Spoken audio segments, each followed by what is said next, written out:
I'm very happy that so much conversation is occurring, and happy to welcome everyone back. We're going to start very quickly with session number 2 with Matthew Petty as our moderator, but just two words of advice still, that as I said in the beginning, we'd like you to continue to participate both live here and in person and out there in the wonderful world of social media. And at the same time, I'd like to begin to direct everyone's attentions from this morning's conversations, and yesterday's as well, towards the end of the afternoon, when we will work together to achieve something of a distillation of the day and a half of presentations and discussions. What might be takeaways from the symposium? What would be action items for us to begin to work on, and that not only the school can work on, the school in partnership with the Walton Foundation can work on, the school in partnership with others, stakeholders across the region can work on. So again, I just want to set that stage. We'll come back to that after our next 2 case study best practices presentations. For that, for case study session 2, Matthew Petty is our introducer and moderator. Matthew.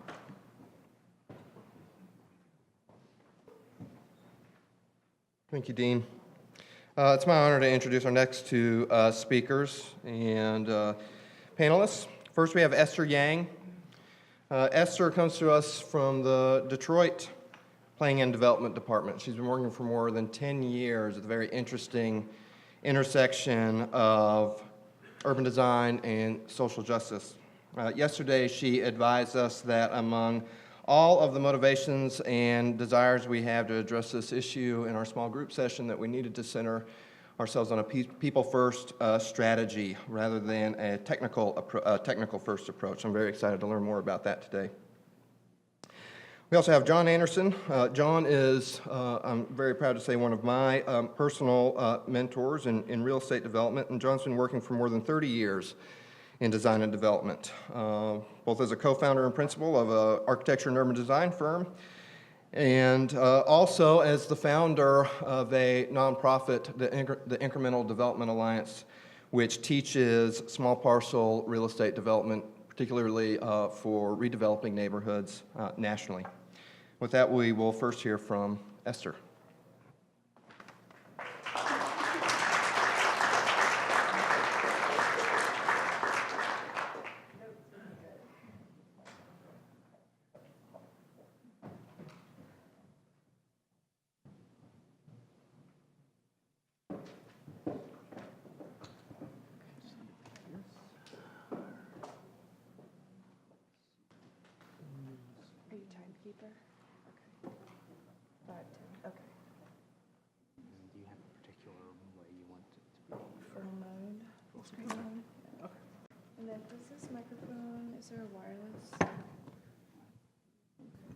Is this working? Okay, good.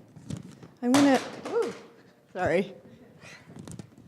gonna get off the podium. I think coming from Detroit, we don't really like the us versus them, and people have a real aversion to podiums and city officials. You walk into the room, they automatically hate you.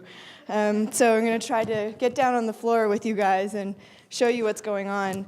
So we heard a lot of challenges and concerns this morning, and I'm hoping that the ethos of the Detroit work now can address a lot of those. So you'll hear a lot of themes around the leadership, authenticity. I may not say these words, but they're threaded through.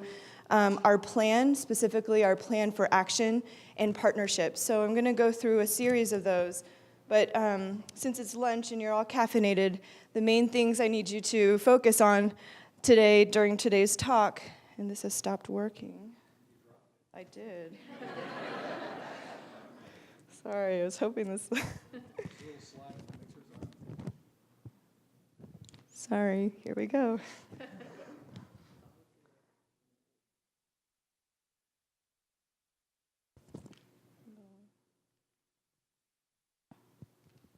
while he's fiddling with that, things that you remember. So a lot of attention has been given to the 7.2 miles downtown, and of course every city needs to rebuild its downtown, but this mayoral administration is very much focused on its neighborhoods. We have 139 square miles to cover and many, many residents. I think our count is about 670,000 people, down from almost 2 million. So you can imagine that we're doing our best to retain our own. Did I officially break it and I have to go to the podium now?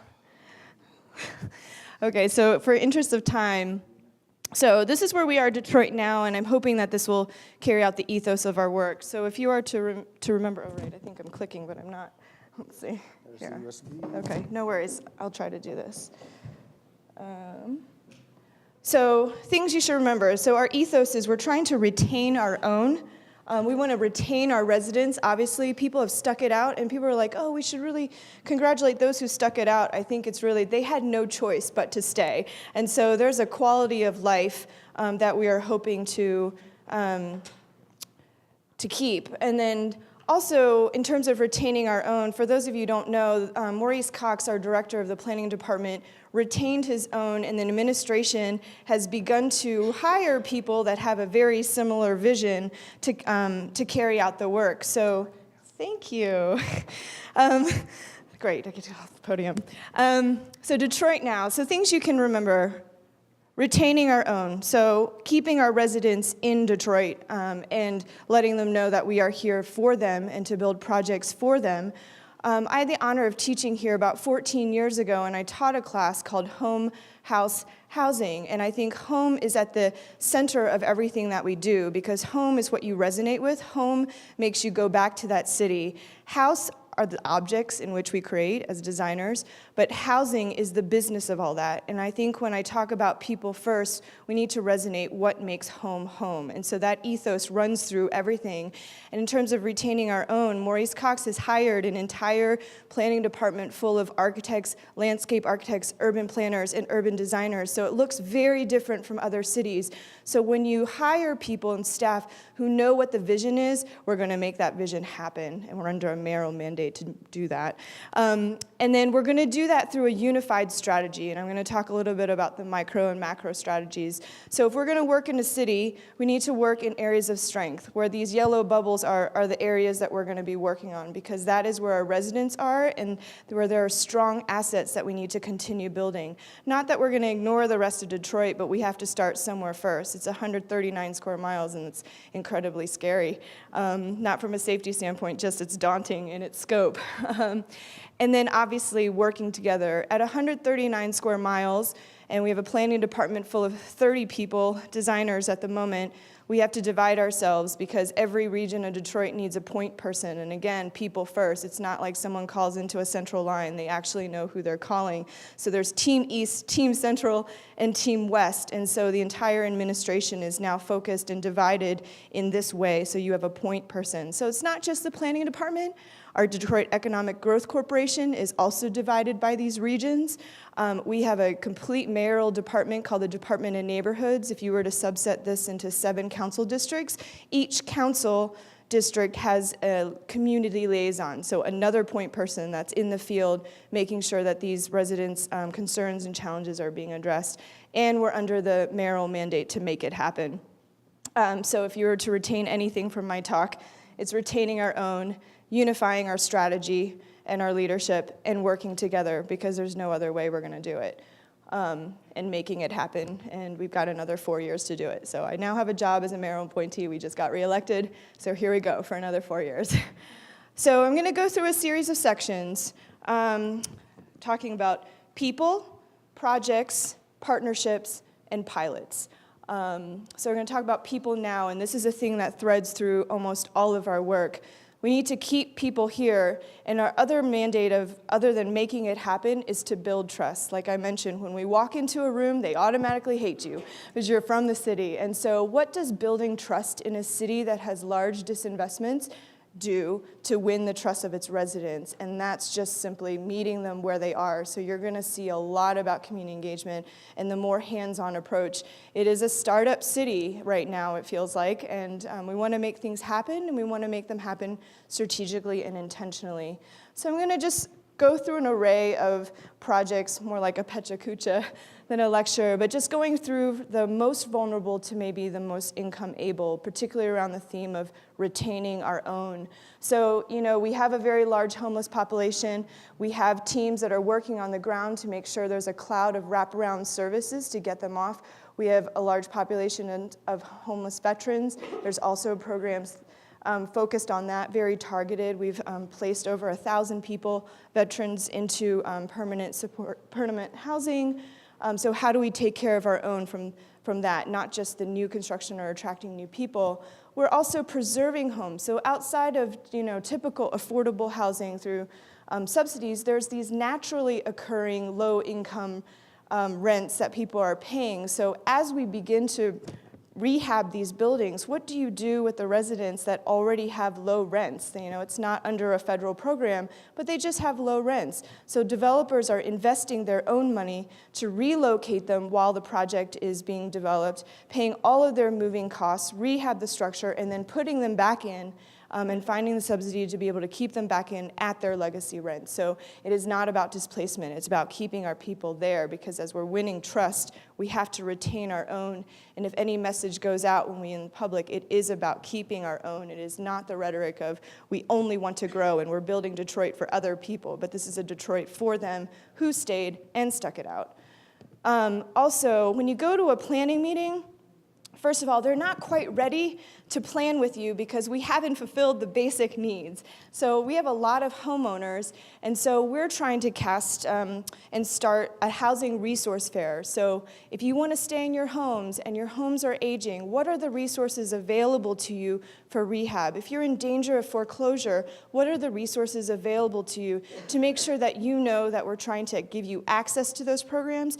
If you have barriers to those programs, let's at least identify the need and figure out how we can address those needs so that your ladder to those resources are available. So this is happening before any action plans are being announced, because we want people to know that we are there for them first, and then we will talk about how we will grow together. Today's February 4th. We have a land bank. We auction 3 homes a day. As you can see, these 3 homes are on sale today, and the base price is $1,000. I mean, how many of us would like to buy a house for $1,000? Raise your hand. Right, so I see about like 20 of you. I also have a mandate to grow the population, so all 20 of you can come back, and I can tell the mayor that I've just grew the population by 20. But you could buy a house for $1,000. There we go again. Sorry. Oh, yes, it works. Okay, so we have these homes that are on sale, right? So it is affordable to live in Detroit. It is accessible. Now, if you're not interested in taking on a love project at $1,000 base price, we also have a rehabbed and ready program. So the land bank is working to rehab these homes, but look at these price tags: $80,000, $140,000, $5,000. I heard a recent challenge that we can't get a house for this price even here. Guess what? You can do it in Detroit. So, which is amazing, right? But again, the planning department and the entire city is trying to figure out, okay, this is just one project of thousands, tens of thousands in Detroit.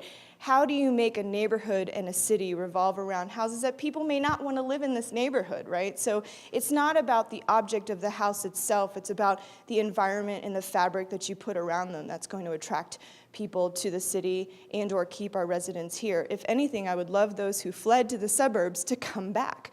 There are a lot of families who left their homes and are now sort of hovering in the suburbs. Well, come on back, because there's stuff going on. So with that said, retaining our own, the main ethos that at least runs through the blood of the planning department is that we're here to listen to people first. Building trust is a very hard thing. You can't legislate anything into fruition. You just have to listen, and that's how you build trust. If you get your community to buy into the things that you want to do, and you're listening to them, and they're informing the scope that you want to do, then that's a win situation. So it's engagement, engagement, engagement. So 1, you talk about people not wanting to go to community board meetings.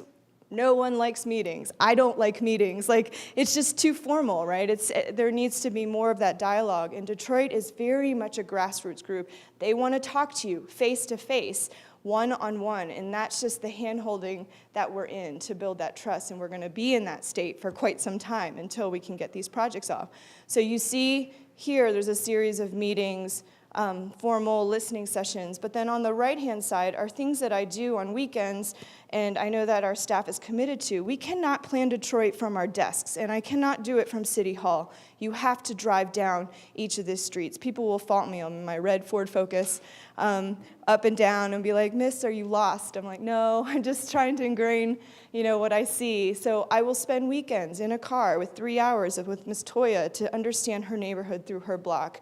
I will go to a business, join and get a burger and hang out with the owner and understand what's in there. I will meet with churches and faith leaders to talk about how their congregants are understanding the neighborhood. So tell me what the scope should be, because I can't dictate that for you. I know a framework of what goes into a neighborhood plan, but I don't know the specifics. I didn't live there all those generations, so I need them to tell me. So there's a lot of this one-on-one investment that's happening, and that's really, really important. So I know what's going on with Mr. Friedman, and I know what's going on with Ms. Toya, and it's just that hands-on approach. Then there's even more engagement, fun engagement, right? Meet them where they are. Don't make them come to a meeting. They're not going to come. So meet them where they are. So we spend a lot of times in every monthly meeting that happens in neighborhoods where planning is going to happen. So I will go to that meeting every first Wednesday of every month, every third Saturday every month. We're there. And they just love the fact that you're there. So being persistent, present, and consistent is about winning trust. So more and more engagement. And engage all. So this division, the planning division, is about to start a new outreach program and urban research program, and it is very much about young voices as well. So I'm not going to just have conversations with the parents and the grandparents. I'm going to have a specific conversation with the young people that live there, because I want them to stay in those neighborhoods, and what does that look like? So we're going to engage youth specifically. There's also another planning study that I won't focus on here, but in Warrendale, there is a very large population of young people under the 18. So instead of the regular frameworks of neighborhood planning, what does neighborhood planning look like through the eyes of a child? And can we use that as a framework to build? So there's another planning study that may kick off in the new year, just focused on that lens and trying to think out of the box. What does that look like for Detroit? What does Detroit modern look like? What does Detroit development look like in this new age? So I'm going to quickly go through projects. Okay. So we're under the mandate to build projects now. And so in priority, we have this strategy. If we're going to build a project, it needs to go in one of these bubbles, in short, because we want to focus strength on strength. And then we're going to work together. So if a project idea comes in, we know exactly who it goes to, because we know which region it sits in. So, you need to send that to Team Central. You need to send that to Team East. And we have people in the mayor's office. So all these divisions is in the mayor's office, the economic office, the housing office. All of our projects are in regions.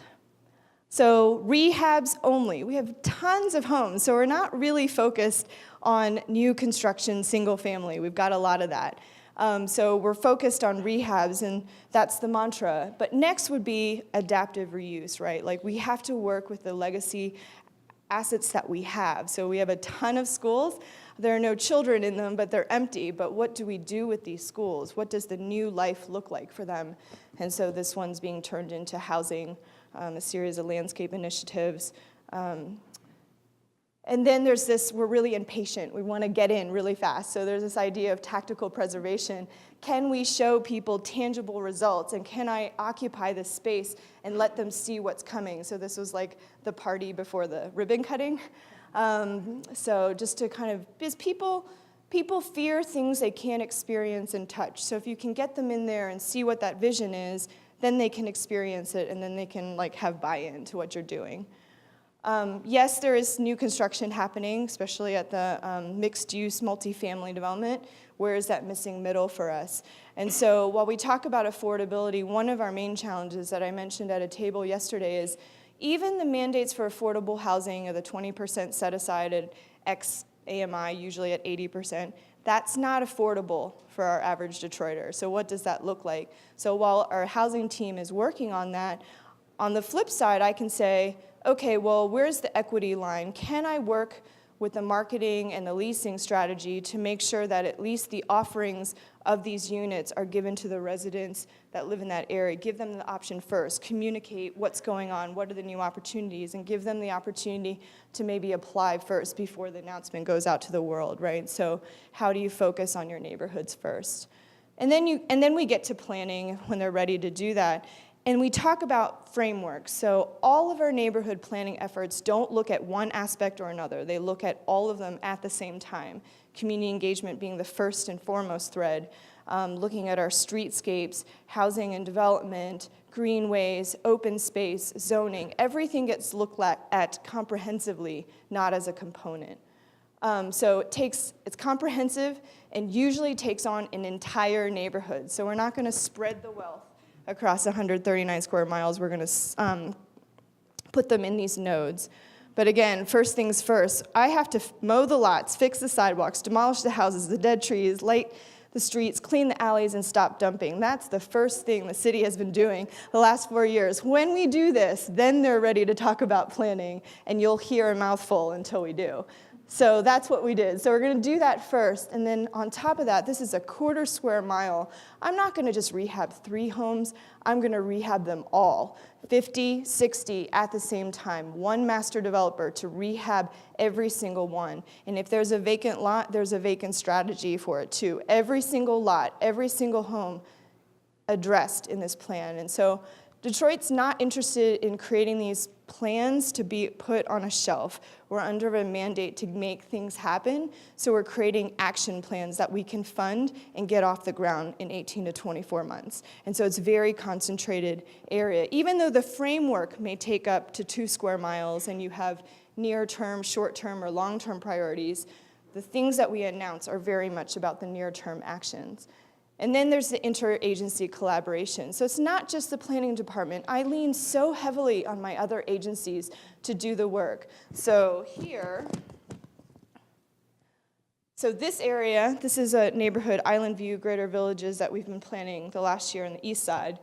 North Village, I've got about 50 homes, 28 structures, that's 48 units, so there's some multifamily, and 238 vacant lots. I'm going to focus on this area to do what the plan that you saw previously, Fitzgerald, do.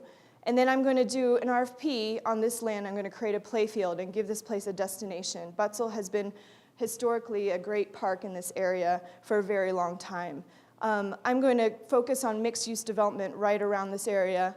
This area is already filled with businesses, so I'm going to target 2 key intersections, and I'm going to fix the street between this stretch right here so I can build a better public right-of-way and target all my retail investment in this area. So our plans is to fulfill all of this so one whole area becomes strong and all of my dollars gets funneled here. My public works dollars, my water dollars, my retail dollars, everything is here. And so that's the interagency collaboration. And then trying to make it happen. I can't underscore partners. There's no way one department can do this, so we have to be transparent with our residents. So not only do we engage during a planning process, every project that hits the ground will have its own engagement process for each project. So this was for the Fitzgerald project, and this is a public interview of all the developers that are trying to be the master developer. So we've put them in front of the public, not behind closed doors, because I'm going to win trust with transparency. It's wide open book, right? So get buy-ins. In terms of vision and leadership, our funding institutions want to know where they're supposed to fund projects and what kind of projects do we fund. So we're trying to align those dollars with those areas. We need to empower our universities. We don't have the time. We're running too fast. And very strategically, that we need the brain trust of our young professionals to help us look at ideas that we can inject into the system. And do not forget your philanthropic dollars too, and I'm going to mention them very quickly in these pilots. But how do we codify the vision? So instead of a little bit of change here and a little bit of change there, let's talk about form-based codes for these neighborhoods so that people know what to expect, what the setbacks are, streamline the process, change the zoning so the things that we want to see become as of rights. They're not conditional. I don't want to go to 3 million hearings. It takes a lot of paperwork. We don't get stuff done.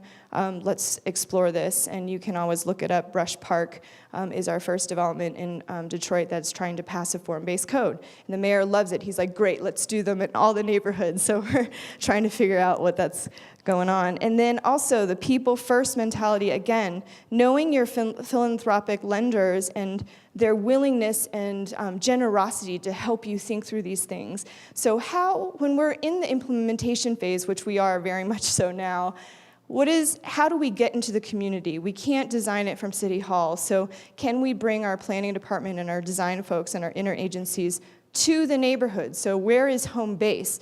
So the Night City Challenge is giving us dollars to think about design center in a box.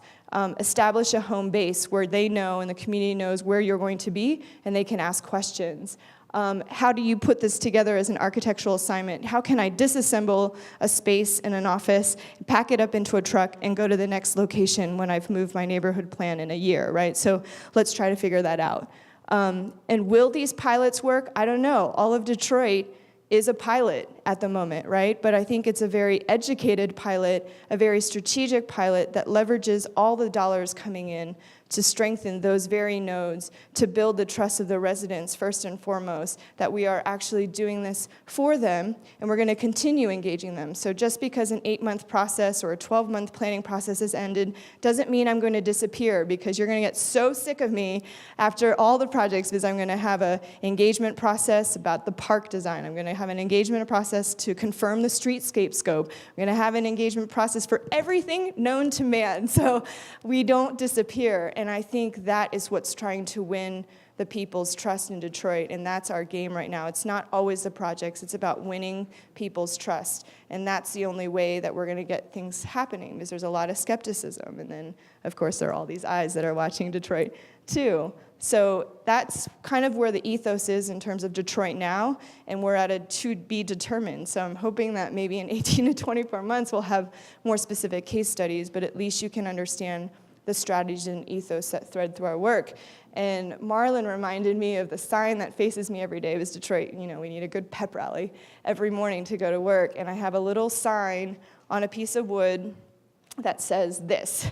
And so we're here to do epic shit, because I'm here to make it happen. I just remember in the interview, someone asked me, why do you want this job? And I was like, hey, listen, I'm a taskmaster. I'm here to get shit done, so let's do it. So that's where we are with Detroit. Hopefully you've enjoyed that and you could glean some ideas and strategies from there. But there's so much energy and enthusiasm and optimism in Detroit that I hope that you get a chance to visit. And for those of you who think it's cold outside, your visiting window is between June and September. So happy to take you around. Thank you.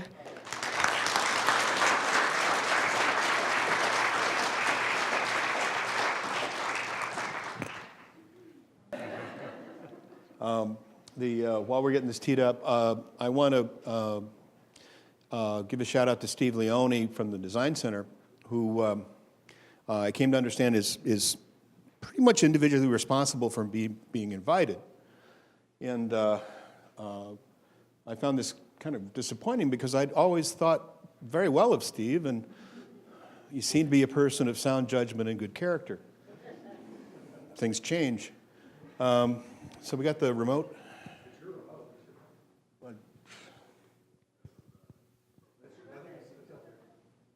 Okay. Is this it? Yeah. Okay. Oh, okay. Because I needed this prompt, right? I had to rewrite this 3 times since hearing Sean Donovan, so, I want you to bear with me. I'll skip the usual joke about 3 planning commissioners, a developer, and an Eskimo walk into a bar, but because you've probably heard that. We heard a lot yesterday about the central core need for leadership. We heard about, and I think it resonated really strongly, that in order to build a community, a legitimate community, where people have a hopeful future, a meaningful present, we need to be inclusive. And we heard about the need for innovative work considering the structural challenges in front of us. Big lumpy shit is in the way, right? Gonna have to be clever, gonna have to be smart, gonna have to work together. And it's gonna need to be authentic. And we heard about the importance for finding solutions that work for Northwest Arkansas. There is no better way to have a valuable message become diminished in a place like my native Minnesota than to bring a slide showing a palm tree. No, people in Florida are 9 feet tall and drive flying cars that would never work here in Duluth. Okay, you can't tell people they don't feel that way. So Northwest Arkansas is a special, unique place with its own culture, and it's not Little Rock. It took me a year to figure that out. One of the things I really like, because I'm Scotch-Irish, is the "you're not the boss of me, we'll figure it out, never mind." It's like the idea that y'all would like to show people in Little Rock how it's really done is an endearing quality in my book.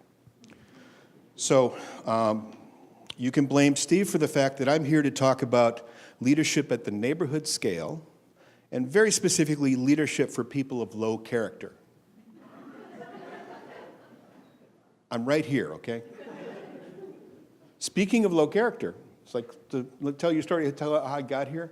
I started out as a high school dropout electrician who, after becoming a journeyman, fell off of a scaffold, shattered my shoulder, went to work as a draftsman before, when dinosaurs still roamed the earth and ran ammonia prints and we didn't have CAD. And so I worked up through the farm team system. Project manager, superintendent, estimator, kind of always a bigger project. No loyalty to any firm, right? Just a total hired gun,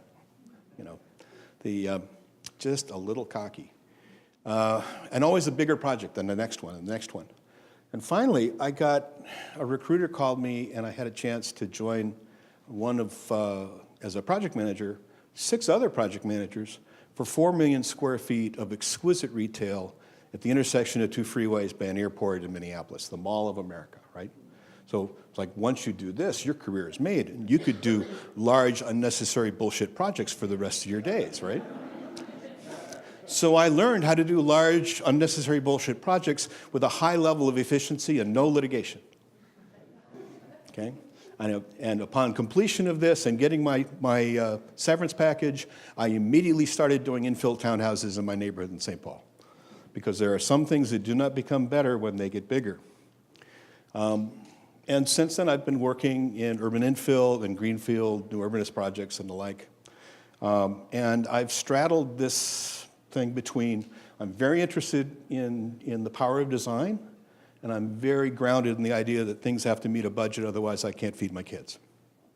So when I spend time with my design pals, I'm the exotic, novelty act, practical guy. I go back to my practical building folks, and I'm some sort of elite design, well, you get the idea. So I decided that how many folks lost lots of money during the recession? Okay. How many folks lost everything during the recession?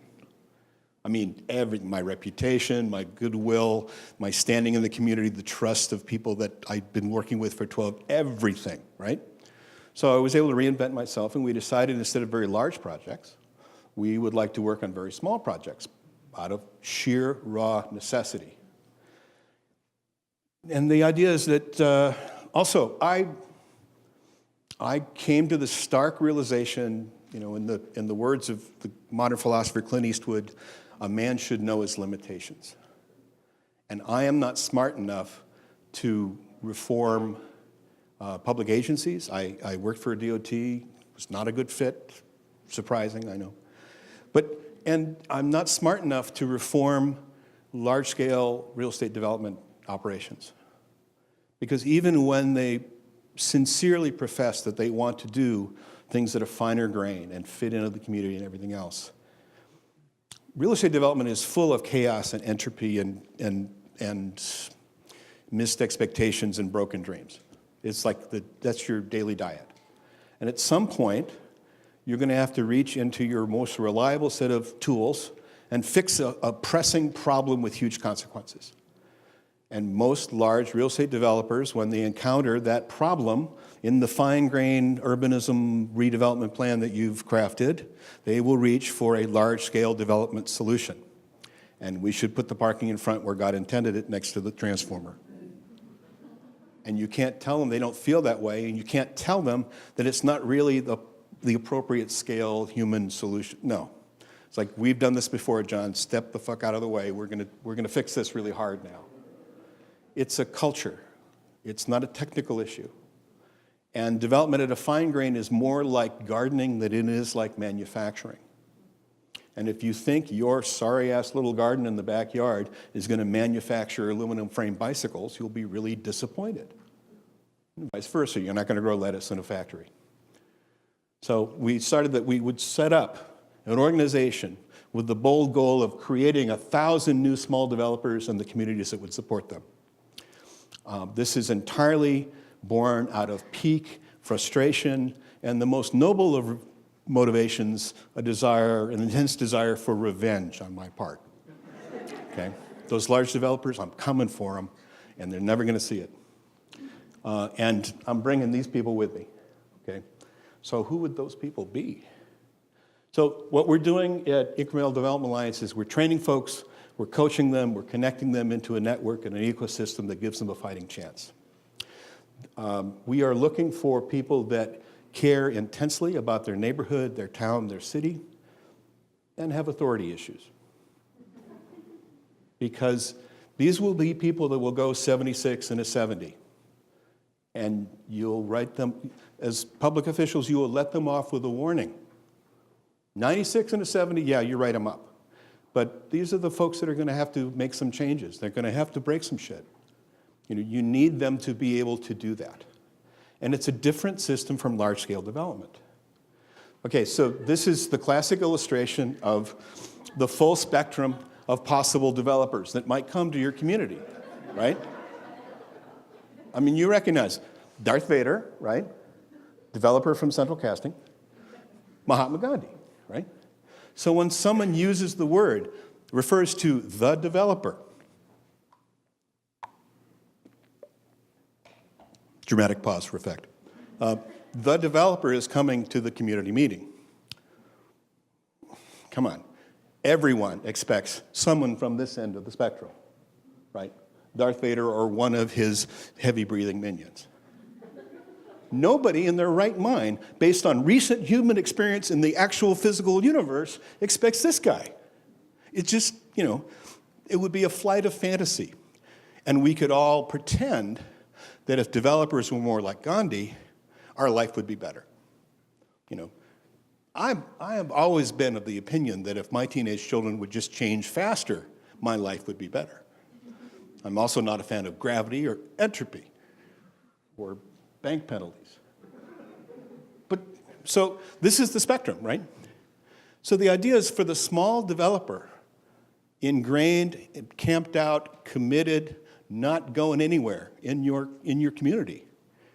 For that person to be successful, they have to build enough trust and demonstrate enough good, competent work that there's daylight between them and Darth Vader.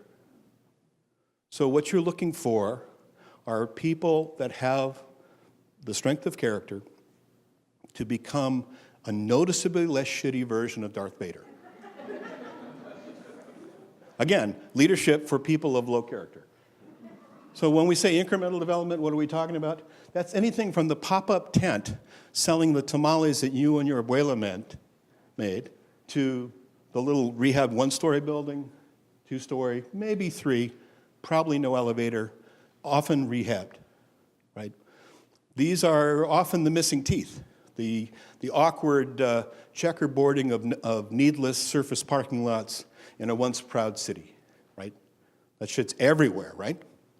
It's like we cannibalized downtowns to create more surface parking because we had too much of a tax base and we needed to cannibalize it.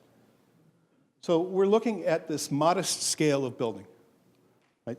This is clearly not 400 units of student apartments at one time. This is not a mall. This is not a ballpark. These are things at a smaller scale.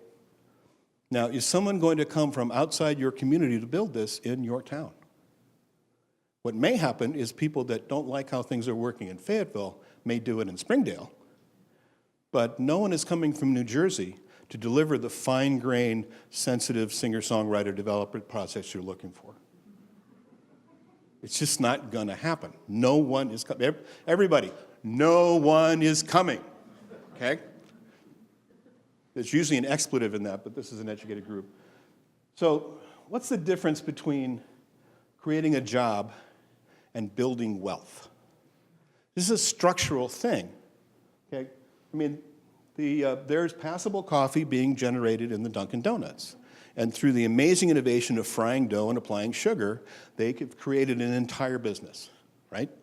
Dunkin' Donuts. And if you have $500,000 in net worth, you can be a Dunkin' Donuts franchisee owner. And you can have a nice lease in a perfectly respectable half-ass strip mall, and you can sell fried dough and coffee. Awesome. And you can create a $40,000 a year job for a manager of a Dunkin' Donuts. And you can you have your neurology practice, so this is sort of your safe money, But a fair amount of this money is going to be going to Providence, Rhode Island, at the headquarters of Dunkin' Donuts, and that nice arena they have.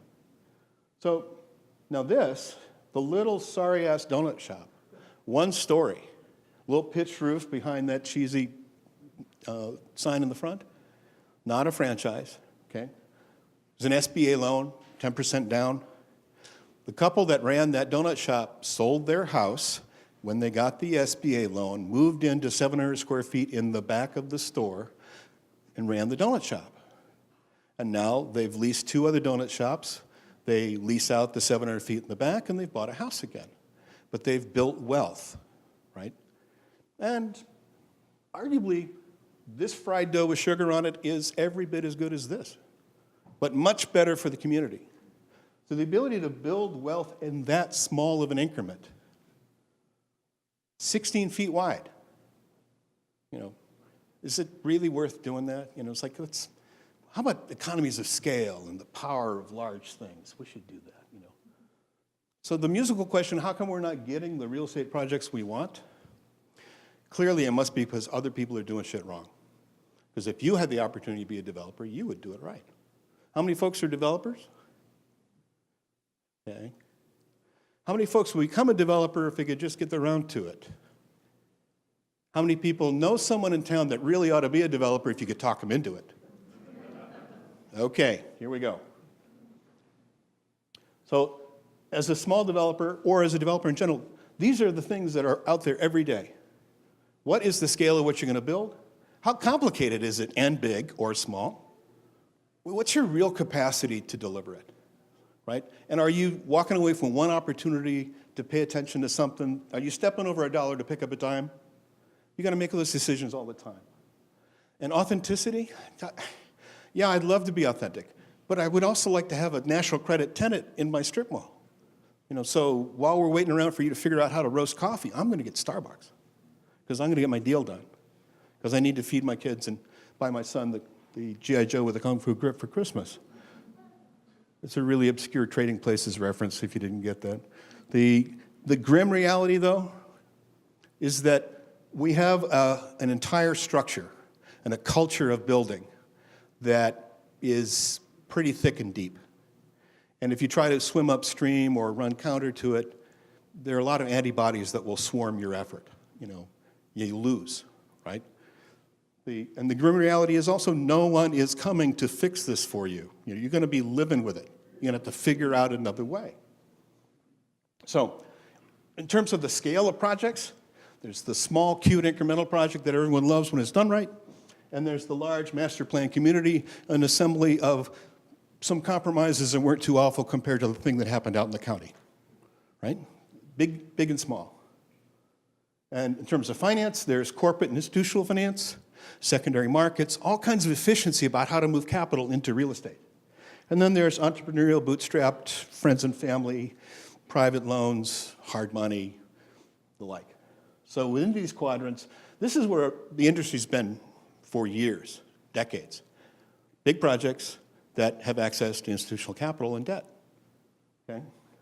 These two are losers. You're not going to do a small project with corporate money, and you're not going to do a large master plan entrepreneurial bootstrap, right? But I think this is where the opportunity is, particularly for cities that are worried about issues of equity, issues of housing across the spectrum. In addition to, I mean, there's a nomenclature issue about affordable housing. Because when you say the word, you don't see if it's capital A, term of art, affordable housing involving tax credits and 30% metrics from HUD in 1937, or lowercase a, like, you know, affordable like Bob could afford it. So I think you've heard the acronym, housing acronym HCH housing, HC housing? Hey, come on housing? It's like when we're talking about attainable, affordable, moderate workforce and everything else, it's, hey, come on housing. And to define it too narrowly and to put a lot of metrics to it feels like we're being precise, because there's decimal places and percentages, and it's tied to AMIs and shit, right? That feels like we're really making some progress because we're drilling into the data. But hey, come on. How much are we really getting done? So down in that corner, that's where the opportunity happens. Issues of scale are really with us, though. This is the Imperial Building, a half-a-block project done with 9 different financing sources, 74 tax credit units, a grocery store, and another 12,000 feet of retail that my partner and I spent 2.5 years of our life trying to bring out of the ground, and almost came to blows on many occasions with many other people involved in the project. And the entire community of Albuquerque was behind this. This is the downtown grocery store. 9 different, it's like money from all over the place, and we still, it was such a chore to get this thing out of the ground. And we only got the tax credits by a hair's whisker just because we were able to put a playground on the site. Even though there's one 175 feet away, a public playground, we only got points for that if it was on the site. So we brought the elevator to the roof, we put it on the roof, we put a hamster cage over it, and now it's on the site, and we got the points, we got the tax credits. That's the other end of, hey, come on, housing. Is it really? That's what it's going to take to be able to have people live downtown close to where they work over a grocery store. We're not inventing cold fusion here, folks.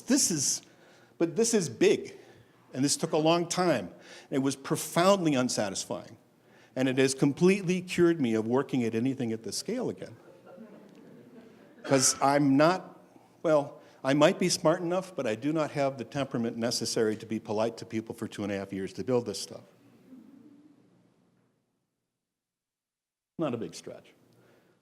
So, for Albuquerque, at the time that we built that, at $2.50 a square foot for wood frame over concrete podium, at the same time, if I could get $1.35 per square foot per month for a regular straight-up, single-story walk-up, 2 or 3 stories, 4 units to a floor, plastic fire sprinklers. If I can get $1.35, I can build that building. If I'm going to have more than 4 units, or if I'm going to go 4 stories with a walk-up, I'm going to have 2 stairs, 2 fire stairs, rated corridor in between, footprint got bigger, maintenance budget goes up. I need about $1.70. Elevator, and then an elevator contract, and now I'm starting to compete with trades with people that build Holiday Inns and stuff, right? So it's going to cost me more, and I'm going to need to get about $2 a foot to be able to build that building and support and operate it. And for a podium building, $250, okay? Now, how many folks are from outside of private development? Okay, I'm going to let you in a big secret here. If you can't get the rent that would support the cost and the operation of the building, you should not build the building. So if you can't get the rent, don't build the building, okay? Now, if you can't get the rent and people want you to build a building anyway because there's a crushing need for more housing, somebody else is going to have to come up with some money. And when they do that, there's usually some strings attached. And you may still be calculating, can I support this building with that rent and that subsidy? Because it ain't easy. So, and what happens if you build this building a block away from this building?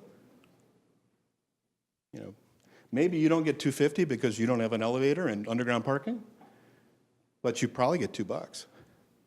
You could actually make more money building simpler buildings in proximity to expensive buildings. People talk about how towers and mid-rise buildings make housing unaffordable. That's just ass backwards. Okay? You can't build an expensive building until housing becomes unaffordable. Because if you can't get the rent, you can't build the building. So right now, we've got issues about economy of scale. Everybody's really specialized. There are people who just do CVSs, right? That's all they do, all over the region, CVS, CVS, CVS. Don't talk to me about Walgreens. Those people are crazy. It's a whole other thing. Mixed use? Pfft, yeah, in your dreams. You know. So we're looking at a regulatory patchwork that's difficult, opposition from NIMBYs, a labor shortage. What could possibly go wrong? So, and then here's the big thing.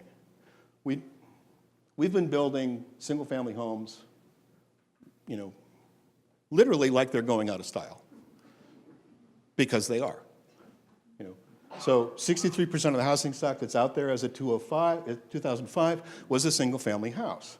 Now, by 2030, nationally, we're going to see 83% of households have 0 children. Okay? This demographer was in Utah, teaching at the University of Utah, and they said, I don't know if you noticed, but we have a few Mormons in Utah. I think this is bullshit. And he said, well, that's the national number.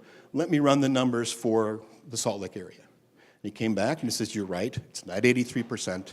Y'all are special. It's 78% in Utah. Okay?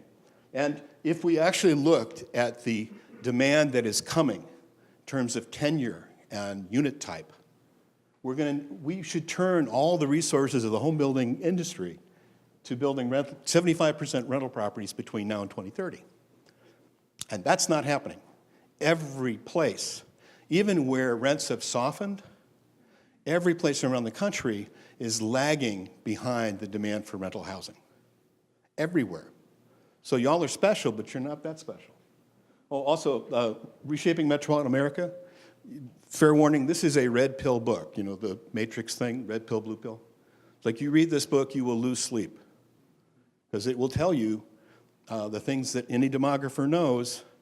You know, lots of households, no kids. Lots of households with one person in them.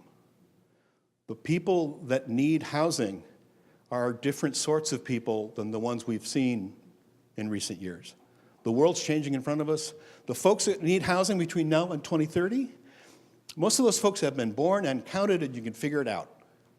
You know, it's not alchemy. So we don't have enough small developers to do small projects where instead of economies of scale, it's a different system. You're looking at an operation that's really governed by economies of means. I only have a plumber named Vito and his nephew. So I can't really build a project that would outstrip what they can do for me. You know, also, for my projects, I don't need a plumbing company with 7 trucks and 27 plumbers. I need Vito and his nephew, and their truck with a different color fender. So, and as I only have so much capital, I only have so much goodwill in the neighborhood, I've only built so much trust. How do I make that work? And the key to all of this is to focus on a very specific geographic area, to cultivate a neighborhood, to commit to a place, so that people can see you build your first couple of as-of-right projects and have confidence that your next project where you might ask for a parking variance or a little rhythm on something, that you're a good person and you seem to be doing well, and there's obviously miles of daylight between you and Darth Vader. So what are we going to do? We're going to find folks that care about the neighborhood and want to learn how to do this work. Probably be a side hustle. We want to patch the systems, come up with the workarounds that would work, and work in small steps so you make mistakes and recover. We talk about incentives for developers to do things that are in line with policy goals. Usually we'd like to come up with new, shiny, new incentives. We're not really that interested in unwinding some of the existing disincentives we might have, because that's sort of settled, right? The people that are pissed off about that, they're going to be always pissed off. We have a shiny new incentive, you know. So as you're pulling the levers for what you think would make for a better place, learn about what it takes to make money, for a building to make money. So this is the millennial from Central Casting in his New Balance with his silly chin beard and his craft beer and his antique tractor. Like, find a place and cultivate it, right? You know, this is the 20 acres he got from his uncle when his uncle passed. He's not driving 2 miles down the road to farm some other leased field. He's working right here, okay? And the people around know him, and he knows the local ag agent, right? So the foundation for the small developer model is your hustle, supplemented by your know-how and your relationships. And you shouldn't take on something bigger than can be addressed with this aggregate of hustle, know-how, and relationships. And if you get in over your head, you should hustle and make some more relationships so you can get some more know-how, okay? This is the kind of thing that is, we often conflate things that are simple with things that are easy. This is a pretty simple framework, right? This is similar to my plan for a good life, which was find the right woman and convince her to marry me. 2 steps, done sequentially, not even in parallel, right? Really simple, 2 steps. Believe me, not easy. So with hustle, acquire know-how, make relationships, rinse and repeat. Keep projects at a scale that work within that. Hack the code, keep your project scale and complexity down. Chase missing middle buildings, you know, so that you understand it better than anybody else. What are the code? What are the financing issues? What act of God is going to need to give your fire marshal a stroke to be able to move things into the world of reality? Understand how a building makes money. Use financing that's available off the shelf. Even if your building could be really cool with 1 more unit, 4 units is still a residential mortgage. And understand how to create a pitch package. So what should you build? How many ways can you little black dress? Coco Chanel understands the buildings you should be building. Little black dress buildings. Blue blazer buildings, right? This is a rectangular box with a merciful set of 2 bay windows on the front, 12 units, no parking, always rented. You know. Now, this was built with windows from the lumberyard and framing material from the lumberyard, and somebody dumped a big pile of sand and stucco mix on the job. So clearly, the work of a lost race whose materials could never be replicated in the modern world, right? A rectangular building. So replicable, lovable, in the missing middle, low barrier to entry. Here, you know, these are the things that we're teaching folks. How to ask for money, how to run a basic, you know, 1-page pro forma, understanding how all these things work together, and how to connect with other folks. The idea that if your building is small, your margins are small, your soft cost budget is small, you don't have a lot of money to pay an architect, but you might do several small buildings. You're not going to change them that much. They're rectangular. You know, so here's a small building, here's a 1-page pro forma. Here's 4 little cottages on 1 parcel. That is a house, 1 to 4 units, FHA, Fannie, VA, Freddie Mac. Here's a little 4-unit live work, also a house. So Louis Sullivan, who once said, form follows finance. Louis is a loan officer with Arvest, the last I heard. You know, so here is a no elevator 3-story mixed-use building, which is actually the DNA that was used for Matthews Building on Prairie Street. Similar building down in Savannah. So we teach people how to run, how does a building make money using really advanced technology, the calculator on their phone, right? You can figure out, will this building make money? It's 4th grade math and 5th grade English. Those are the essential skills of the small developer. So how many folks passed the structures exam for architecture? How many people got their lead AP? How many people bounced a checkbook once? How many people filed their own taxes? All those things are way harder math than a 4-plex. Okay? So When is an investor's money like plywood? Every frickin' time. It is raw material to help you build a project, and you need to know what kind of raw material you need and explain to your investor or your bank, how it's going to work. So I'm getting the high sign, the way to start. If all else fails, the verb to MacGyver. Thanks much.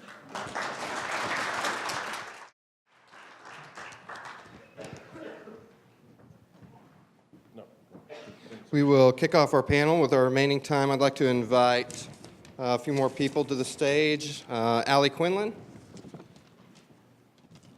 landscape architect and architect with Flintlock Architecture and Landscape, also on the Fayetteville Planning Commission. Keaton Smith, chairman of Partners for Better Housing, also a loan officer at Iberia Bank. Casey Kleinhens, director of the Benton County Community Development Corporation, and Carl Smith, a professor at the Landscape Architecture School here.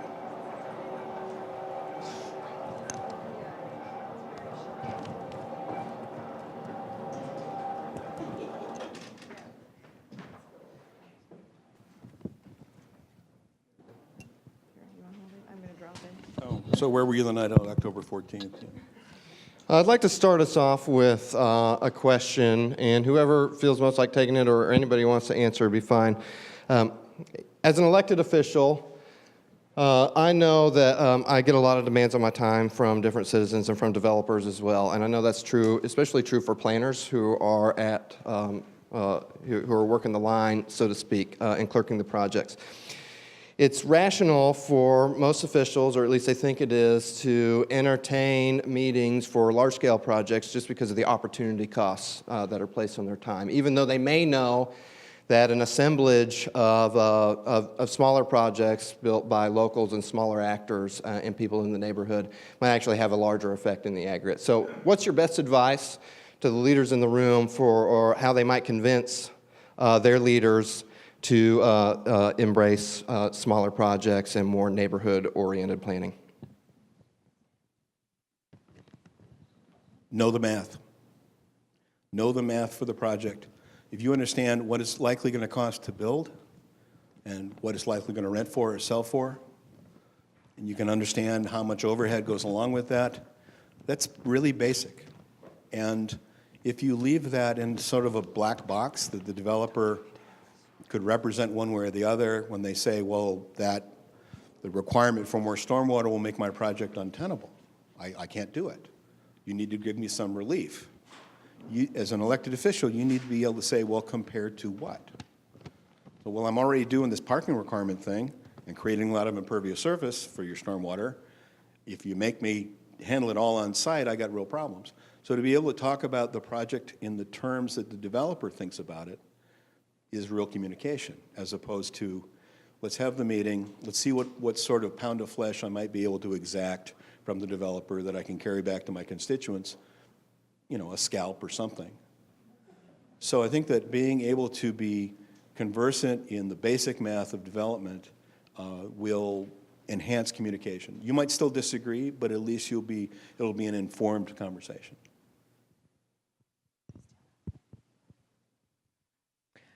I think, too, that the idea that cities are going to have to embrace if they do want to see the kind of missing, we love talking about missing middle housing. We love talking about mixed-use, small projects. And as we referenced in the last section, everything that's old is new again.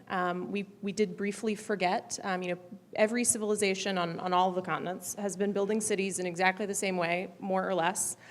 Rectilinear networks with small buildings right next to each other that eventually get bigger towards the centers, generally built by people from those neighborhoods. Everyone did that for basically all of human history, and in the 40s, we kind of forgot how to do that briefly.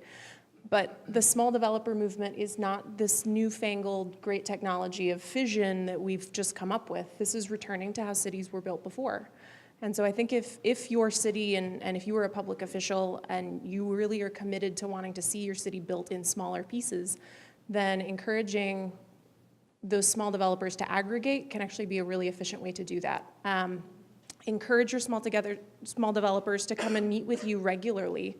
Maybe it's monthly, maybe it's bi-monthly, in groups of the same types of people, encourage those relationships. They're going to eventually figure out all of your same code hacks for their projects at some point.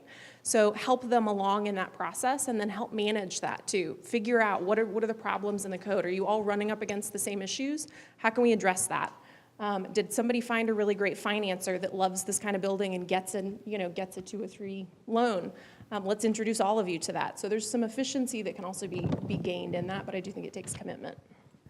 In Detroit, you don't have to convince the city officials we need to focus on small businesses. What we understand is we want to try to pull the small businesses, the entrepreneurs out into the world because they might be fearful that their business may not work or they don't have the resources. So the Detroit Economic Growth Corporation runs 2 programs, Motor City Match and Motor City Restore, and it's 2-pronged for each of them. So Motor City Match is matching small business entrepreneurs to spaces that are getting rehab. So it's matching for new businesses, and then Motor City Restore is working with existing businesses to try to give them upgrades and support services around that. So, and then the other side, other than the physical, is to go through sort of the training program of starting a business. So there's a whole fleet of people dedicated to giving the small businesses their resources or finding loans, finding resources for them to get their business started. So it's not just a physical match of space, but it's teaching them an education and getting them off the ground, and or even just soliciting what kind of businesses do they want to see in this corridor, and really drawing from the local base for those businesses. And then equally, the Detroit Economic Growth Corporation did a very focused retail study. So not only are we focusing on these small businesses, but we're starting to target what kind of retail is in demand in this area. So it's not about just start any small businesses and put it everywhere. There's a need for maybe neighborhood goods and services or a specific retail. So we're going to be very strategic about which businesses go where, and that's part of the plan. So if someone says, I want to do this, I'm like, great, you need to go here, here, and here. Or if you're interested in the neighborhood and we need this, then I need you to be on your main corridor 3 blocks from your house. So it's very strategic positioning and programs and wraparound services. I think that I agree with the idea that this sort of more organic accretion of urban fabric makes a lot of sense. But I would suggest that perhaps it makes more sense if that occurs within a strategic level vision, so that developers understand what they're providing in terms of a longer range and broader geography. One of the things we hear constantly in this dialogue is about how in the 1950s there was this shift in terms of the relationship between Americans and their landscape because of the GI Bill and then the post-war sprawl pattern. But there were also innovations and changes in the way that people were thinking about the landscape coming from this country at the same time. People like Rachel Carson, a little before that, Aldo Leopold, were writing about ecology for the first time, and ecology was becoming seen as a serious discipline. And I think that ecology has a lot to teach us about human habitat, because when all is said and done, what we're talking about here is analogous to building habitat, and about efficiencies in terms of resources, in terms of energy, in terms of health, and all of those things you cannot escape from. So yes, I agree with the idea of incremental change or an incremental development, but within service to a, if you like, an ecologically minded strategy, which I think actually we're moving towards certainly in Fayetteville, but a lot of the things that we would like to achieve in this area just aren't achievable as separate municipalities. It needs a regional lens to make sense. Things like transit, things like ecology, those things cannot be handled, and water, of course, it cannot be handled on a city-by-city basis. Well, apart from the things that make sense in a regional context and in a regional social, political ecology, if you're building 4, 8, 16 units at a time, you can actually make a living while the grown-ups are figuring that shit out. And we need to be able to build that capacity so that it's seen as a legitimate thing. And also you need to recognize that the way that we regulate development is kind of a one-size-fits-all, that the zoning code may be thinking about things at a larger scale that have a much more severe impact if your project is only 4 units. And it's like, well, what's your problem? How about 3? We like the number 3. 3 was in my high school locker combination, so we like 3. So the ability to understand that at the smaller scale, it's a different kind of parallel system. You know, I'm sure everybody's aware of the analogy that a municipal government is like a 1974 automotive garage. No? Okay. So you have 3 bays where you have English imperial inches, tools, and 1 bay where you fix those funny foreign cars with the metric tools. And the metric tools all have a red piece of electrical tape around them so you don't get them mixed up. And when you want to work on a metric car, you take it to that bay. So the small developer effort is really a parallel system that doesn't cross-thread with the larger scale stuff. So the regulatory environment, the finance environment, the building trades you need, the architects you can actually engage with, and the connections with the neighborhood are all in that parallel track. And there's a lot that can happen there kind of under the radar. And a lot of experimentation, innovation can happen there. And a lot of things that can be very unique to Northwest Arkansas can happen in small bites and then can scale up. I think the first question was about why Matthew should spend time talking about a smaller development when he could spend time talking about a bigger one, and maybe it's part of the duty of the developer to work more in the hustle part of John's chart, and try to catch the planners in a more informal setting. I know, at CDC, sometimes there'll be a big project that lets me start the conversation so I can ask about something little that might be more interesting. But maybe part of it is trying to find Matthew a happy hour and getting the conversation started that way too. Yeah, nothing dampens an actual conversation like a counter. I think to John's point about how we can treat a small segment of development as totally different than everything else, that we can have a metric bay. We already do that, right? Single-family homes and duplexes are their own separate bay in almost all of our cities. You can build a single-family home without, in Fayetteville, meeting tree preservation requirements or drainage requirements. You can show up to the counter, drop off some plans, and if they're doing okay on schedule-wise, in a week or two, you're going to have a permit, and you can break ground and go. All I think that the missing middle conversation is saying is we're just moving the metric of where this is the easy stuff that we want you to build, where that line is, and what's included in the bay. And I think part of that is to an elected official and city employees, that's a decision of what do you want to see more of in your city. Because right now we keep wondering why we have so much single-family homes, but again, at least in Fayetteville, I know the numbers better. Something like 30 or 40% of our city is RSF4. You can only build single-family homes on a quarter-acre lot, and it's the easiest thing to do. So that's the reason that we have a lot of that. So I think until we're serious about what do we want to see and then prioritizing that, we're going to keep seeing more single-family homes.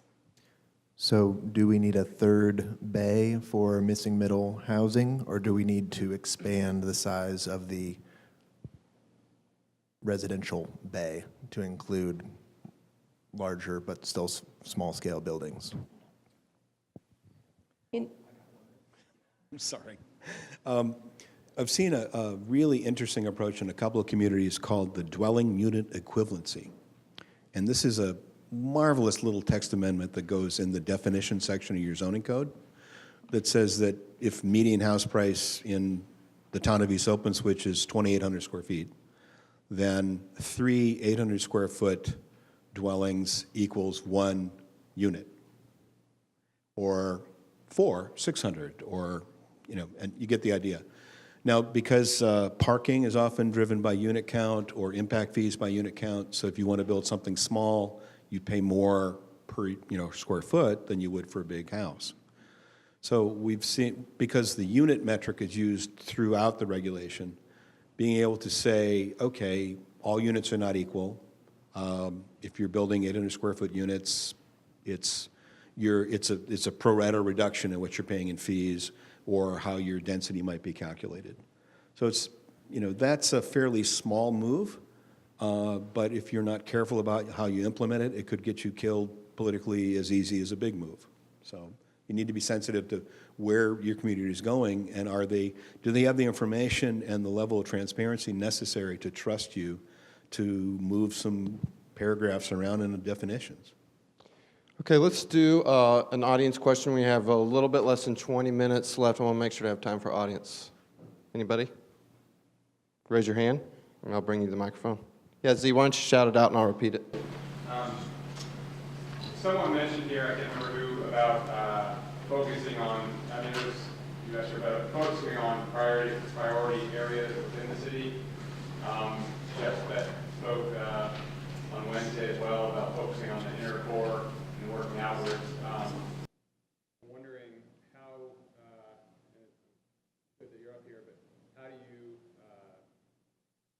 convince the city, the aldermen, the mayor, the people who are in charge, how to focus on prioritizing certain areas and making that consistent across all the different departments?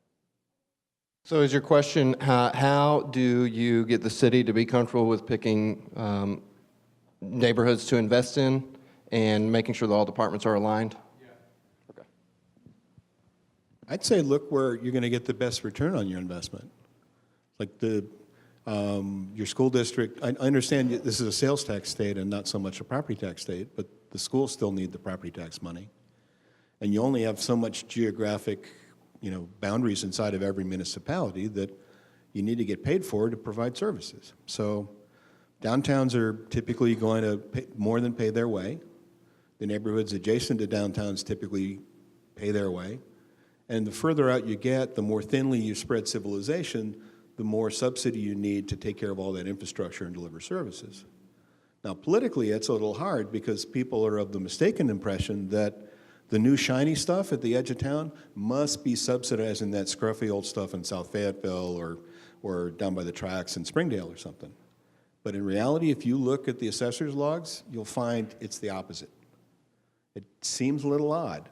But again, 4 units to the acre, you're not going to get enough sales tax out of that to repave the road in 20 years, let alone cops, firemen, teachers, libraries, garbage collection. So if you look at the math, there are going to be really strong reasons to invest in one part of town or the other. Politics may be taking you the other direction. I think that one way to look at, you have a bunch of new downtown plans, and those tend to be kind of an island. This is the downtown plan, and then there's the rest of the town. But if you think about your downtown plan as a way to legalize more efficient development and to streamline your process, because you're going to need that new toolkit to reintroduce civilization into the corridor of crap that is College Avenue and stretches up to Bentonville. Like, we've been talking a lot about downtowns, but you've got a lot of asphalt on the ground, a lot of concrete, and a lot of moribund single-story buildings with sketchy tenants between here and Bentonville. That's a real opportunity, but you're going to have to change your operating system. You're going to have to change your rules to be able to tackle that problem. Redeveloping downtown on a grid with reasonable parking, with Jeff Speck coming to town every now and again to remind you that civilization is possible in the modern era, that's pretty straightforward, That's kind of like your general ed requirement. At a certain point, you're going to have to pick a major and get out on College Avenue. I think too that I think it's directly it's a math equation. The real cost to provide infrastructure and utilities is not the same in every location. So it's inherently anti-capitalist that we're charging everybody a flat rate no matter how big your house is or where it is, no matter how big your commercial building is or where it is. That's not what it costs the city to provide that service. And so the idea of kind of tiered infrastructure utility fees that cost a direct correlation to what it actually costs the city to provide those services to you is just the same as all of us paying a water usage fee, not a flat water bill. But I do think that it needs to be approached and explained in a way that is directly related to real math that has to do with the city's infrastructure costs of providing services.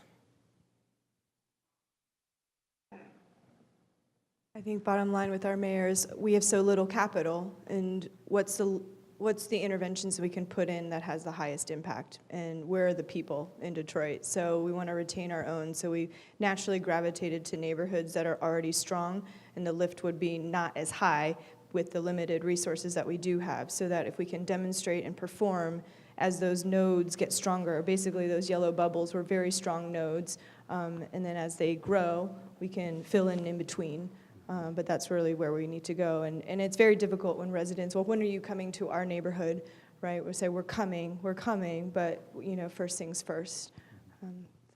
Yeah, and I do think those sort of strategic interventions can become incubators with regard to demonstration for how different patterns and different approaches might work. We saw a statistic, 63% of homes in the U.S. are single family on a significant sized lot, and that is still the aspiration of many Americans. And so a lot of the pushback that we see is because people simply don't have very much lived experience of something different, and what people want is very often largely dictated by what they live in and around. So I think there is a sort of ripple effect that happens when you start to develop out things at higher density with a mixture of uses. Those kind of development patterns are quite different for the majority of Americans, because the majority of Americans live in the suburbs in these single-family units. So I do think that as well as sort of being a sort of a demonstration or a proving ground, if you like, for the financial side of the equation, I think that these developments, these sort of little incremental developments, are very, very important as demonstrators, because it's very difficult to convince people based on the usual materials that we use as designers, i.e. Flat 2D drawings, occasionally three-dimensional fly-throughs or whatever. It's very, very different from demonstrating a place where people can actually go, visit, walk around, and get a feel for what it actually is. Again, to use my earlier term, as habitat. To amplify that point, as a developer, and you've got some of your portfolio on the ground, 4 units, 6 units, little workspace carved into a crappy old strip mall. As that stuff starts to show up, there's an early phase where people wonder what you're smoking and why would you ever do that, because this neighborhood is, it's over, right? And you build it, and somebody else decides that craft beer is important, and $2 coffee is important, and a place to get alterations and shoe repair is important, and a daycare is important. And those things become real amenities for everyday life. And when we think about the sort of amenity package that goes with a rental apartment and 200 units out by the freeway, it's a swimming pool nobody uses, or really lush landscaping around the carports to apologize for the shitty building. So even our concept about, it's a complex of apartments, it's a commodity.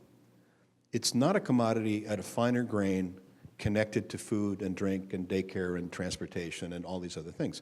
Because when you go to a great walkable neighborhood, that's in full flower and it's great, it's awesome, right? And you have a great meal with your friends in their house, and you go to walk off the tiramisu around the block before you get in your car and drive back to your other place. And you turn to your spouse and say, honey, this is awesome. My work is only 6 blocks that way. The kid's school is over there. What piece of shit house would we have to put up with to live in this amazing neighborhood, right? Those are the sort of gut-level trade-offs that people make about where they live. I got to shed a car, and I get to pay 40% of my gross income for housing. And it's a great deal for me because I only spend 7% on transportation. And I live in a place where I can get the grocery store to deliver cat litter and everything for $9. So I don't need my car for provisioning. Occasionally I might need it to go somewhere far away, but I can rent a car or call Lyft or whatever else because I'm in enough civilization to make those trade-offs. I don't particularly want to take care of a lawnmower or fight crabgrass or be in a big line to drop kids off at school. That's not something I'm looking for. I want to have good ethnic food, craft beer, and I want to be able to walk to work. I would like to have that choice, and that choice is so limited in most cities that if you provide a moderately half-assed, kind of adequate version of it, people will pay you a premium. You can make money because you brought half-assed civilization back to a town that had been gutted by previous bad decisions. And it doesn't have to be all that. You can underpromise and overdeliver, right? And only deliver 26% utopia, and people will think you're a hero because you're not Darth Vader, okay? The city may still have to promise utopia someday if we have sufficient budgets. You're a developer. People have low expectations of what you're going to come up with. And if you can actually add to the flywheel of your neighborhood, you're now an exotic. You're like a regular human, right? So the idea that you could see leadership from people of low character, they're more prevalent than the other kind of people. So, find the person that you think should stop being a car salesman and should become a developer. Get them revved up on it. And show them the gravel parking lot they got to do something with. Casey Keaton. Casey, you run one of our only agencies that's actually delivering affordable projects. And Keaton, you're a lender who works with people who are trying to figure out how to deliver projects in today's market every day. What are the two biggest challenges that you see in your lines of work for people who want to see these projects delivered?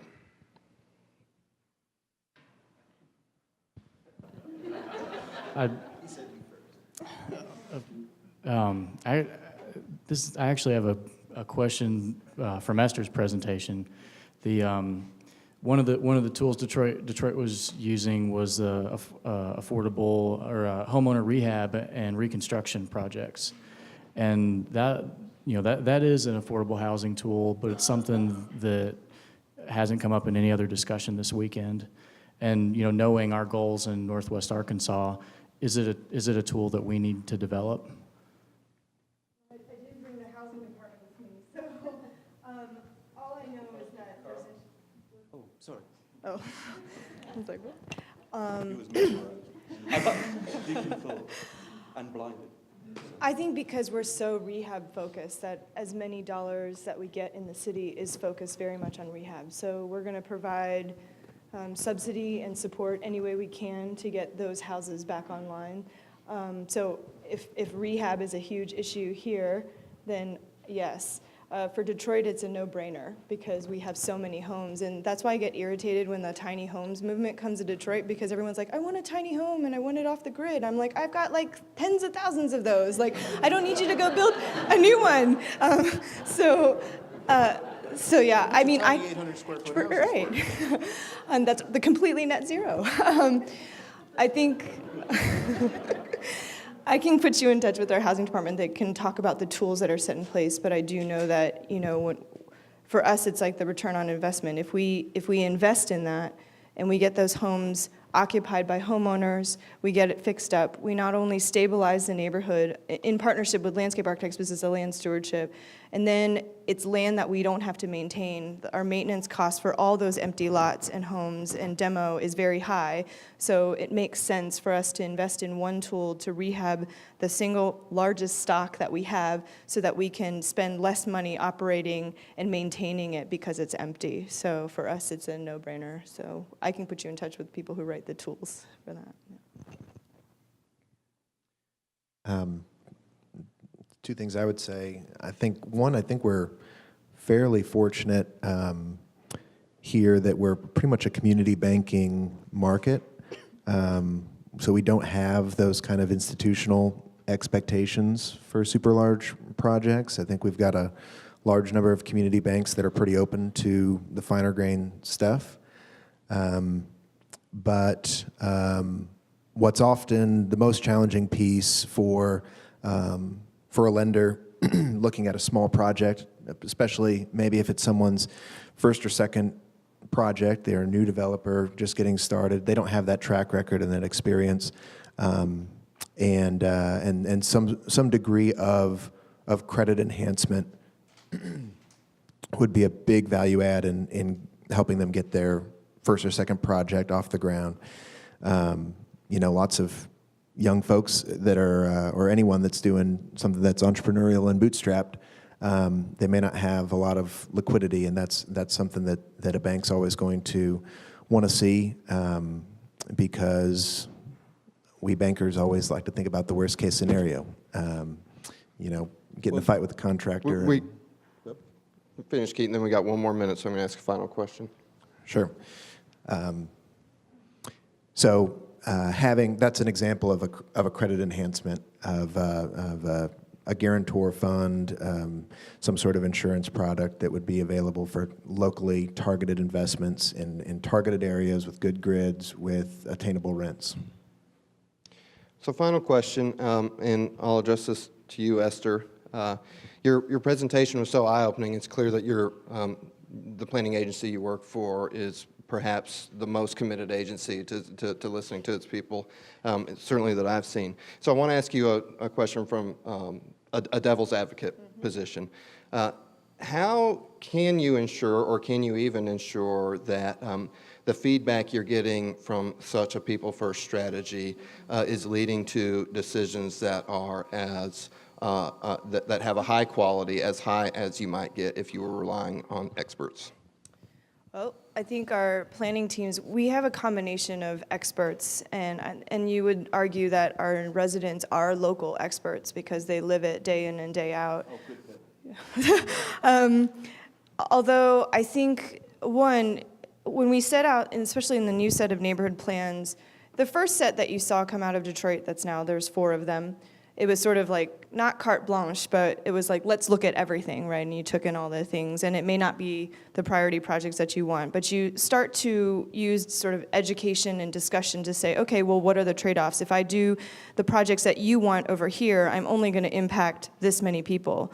But then you try to bring in a broader conversation and say, okay, if we have these 3 recommendations, which one's going to have the larger impact? So it's about having a conversation that it's not about the one project that you want because you're here to advocate for the thing, but what project is going to help more of your neighbors and more of your children in the future. And I think it's that kind of conversation that we have at the tables that convince them. Now, in the second set of neighborhood plans that are launching, we are trying to be very strategic. We have very limited dollars to hold planning studies. So every planning study and every planner has a hunch of where the highest impacts will be. So we are going to try to steer conversations in very specific areas so that it's not give you everything, but let's focus on these things because I need to increase access to the waterfront, and I want to, target housing development here and redo this school to be a neighborhood center. So we're having more targeted priority conversations in this new batch, and we're just learning as we go along. But if you can convince residents there's a trade-off for a collective good, they start to really understand, and then they start to put aside just their special interest projects, and you get a larger conversation going. And again, the more you meet them face to face, and the more you come back at every meeting and say, what we heard at the last meeting is this. These are the recommendations that we're thinking about. Did we get it right? Right? And then they're not shy about telling you if you didn't get it right. So it's an iterative process, which is why there's so much focus on the engagement at this point, because we need the residents. I need to know, at least from my residents, that I'm doing something that is valuable for them, not because I've come with a degree or I have my title, but it's genuinely going to help them because they've been waiting decades for these high impact projects to come. So. Thank you. Let's give our panelists a hand.